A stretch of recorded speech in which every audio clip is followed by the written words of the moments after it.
Hey Steppers, I just wanted to get with you today and talk a little bit about a subject that's maybe a little bit sensitive to people, but I want to use a point of reference right from the steps and hopefully make some sense to you insofar that a lot of people make, I don't know, it's not necessarily an error, but I don't find any reference for it in any of the recovery literature anywhere. And it happens to be a subject that perhaps is uncomfortable for some because they feel so strongly about it, and they're not really sure how to deal with it. And I'd like to just address it for a minute. Now, it happens to do with sponsorship, and there's nothing wrong with it. So many times people misunderstand me thinking that I don't believe in the concept or the principle of sponsorship. I absolutely believe in the concept and the principle of sponsorship.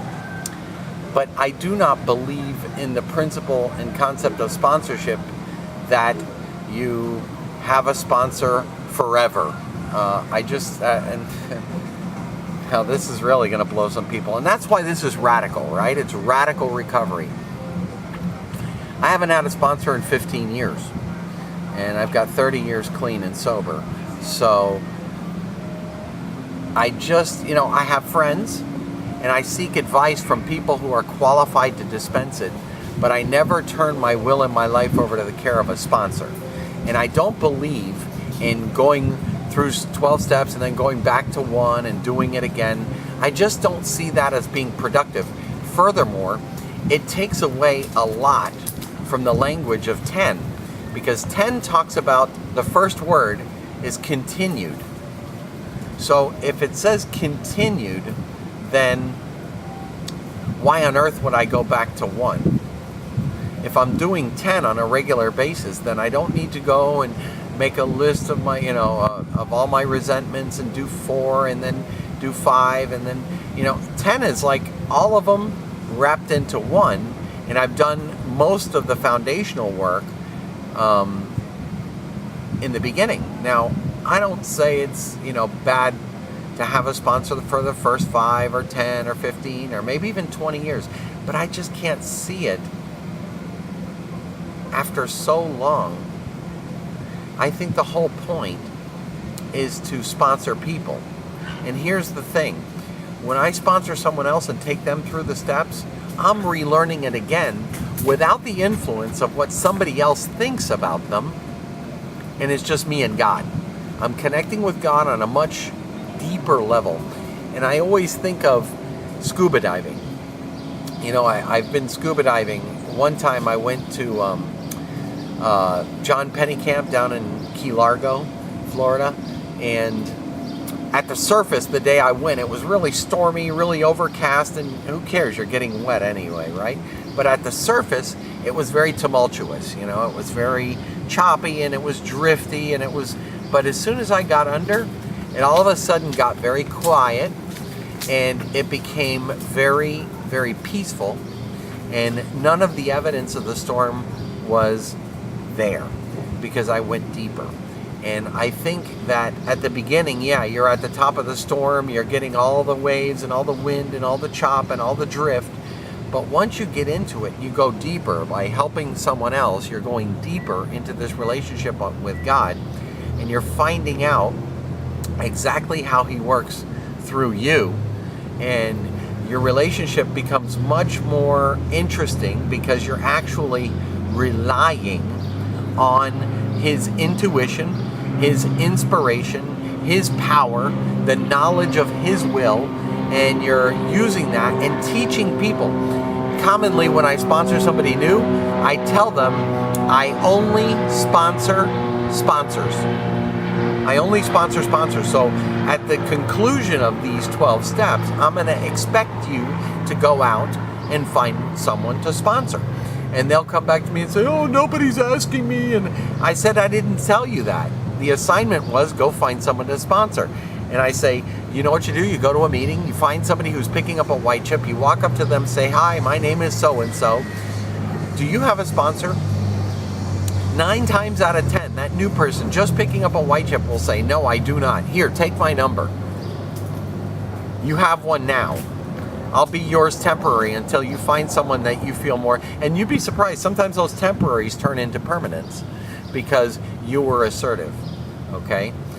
We are to carry this message, and we're to try to carry this message, which means that we go out and we talk to people.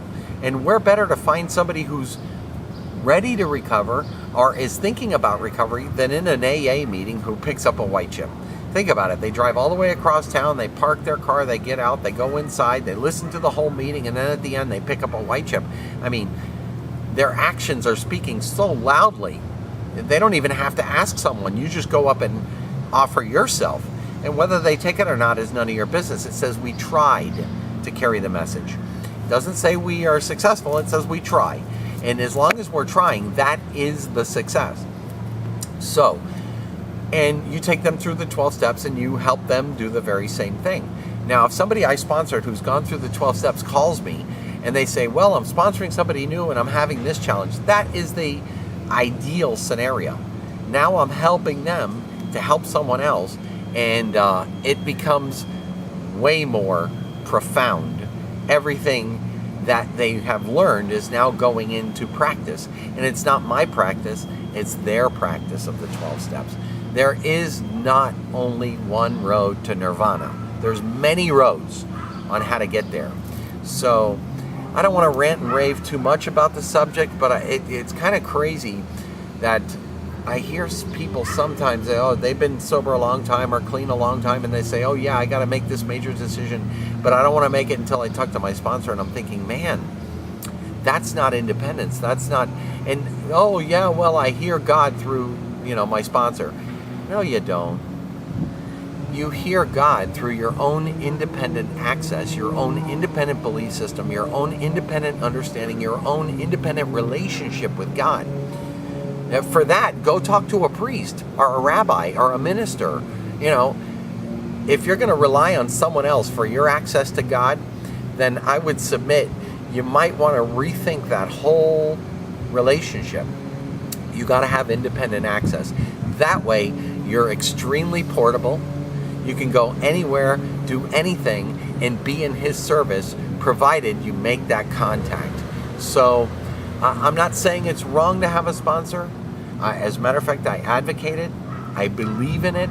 But I think there comes a point where the student has to become the teacher. And the student has to take responsibility for learning the information on a first-hand basis in a practical, pragmatic way where they can actually share it and do it independently. Okay? So I just want you to think about that. You don't necessarily have to subscribe to it. You don't have to buy into it. But I want you to think about it because it's a subject of great controversy every time it's brought up. And and as a matter of fact, I find that my belief system is attacked very frequently. They're like, oh, there's the guy who sponsors himself. No, it's not necessarily true. It doesn't mean I don't ever seek advice. It doesn't mean that I think I know everything. Although I never go to the bricklayer for advice about jewelry. I go to the jeweler.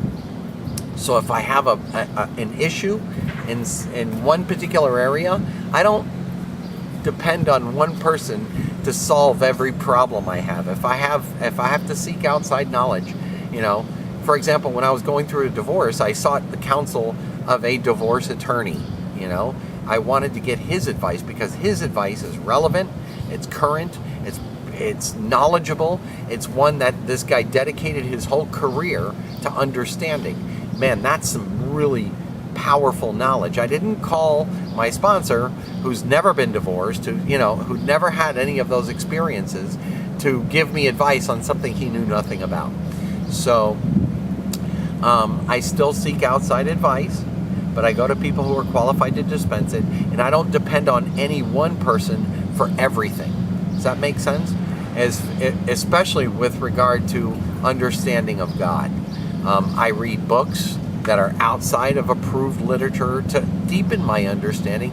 As a matter of fact, I will often find the lectures of the authors that I like and go meet them in person, listen to their firsthand information in a lecture.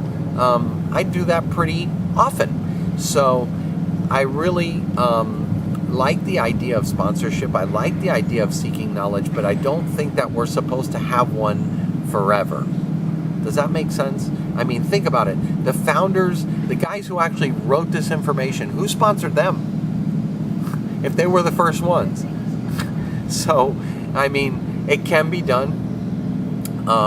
I think that the step continued and 10-step pretty much sums up as far as guidance on the steps, because after that we're supposed to seek internally our knowledge through prayer and meditation, and then we go out there and carry it to other people.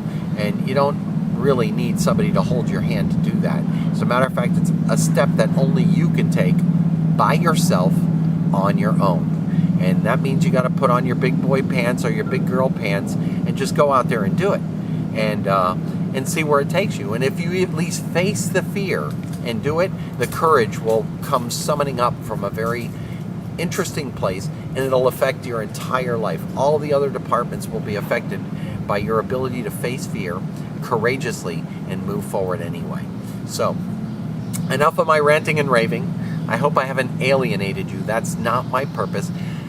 I think my objective here was just to get you thinking. Evaluate.